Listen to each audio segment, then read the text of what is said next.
निकाल रोपे फल्छ भने जस्तो खेती गर्ने मान्छे भएको जान्न, धर्म गर्ने मान्छे पापा जान्न भन्छन्। साँच्चै हो रहेछ हो त।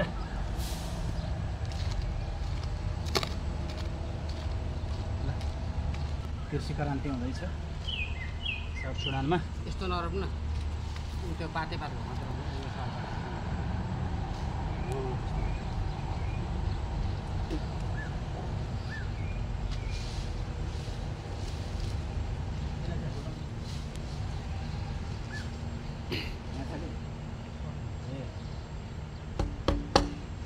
आज कार्तिकको तुलसीको बिहे गर्ने एकादशी, ठुलो एकादशी को दिन अब फलारको लागि अब भात सात खाइँदैन गाइज।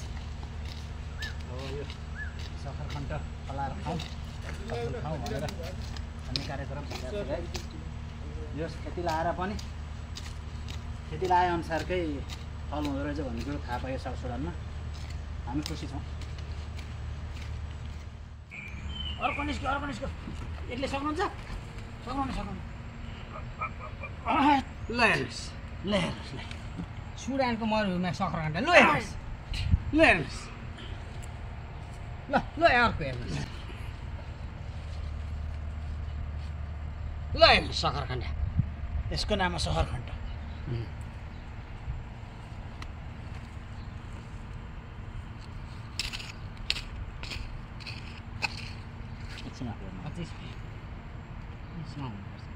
हेर्नुहोस् है गाइजहरू, सरखण्डा चाहिँ 2-3 महिना अगाडि रोपेको थियो। यता सुडानमा चाहिँ यो मरुभूमि भन्छन्, तर सेमी मरुभूमि हो साउथ सुडान।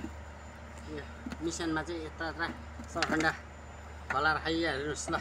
रहर लाग्दा 2-2वटा यार हटेरी यति खन्दाखेरि एक बोट। ल हेर्नुहोस्, आज चाहिँ एकादशीको दिन चाहिँ फलाएर खानको लागि एक बाल्टी भयो। यसमा हजुरलाई सहयोग गर्ने को छन् त?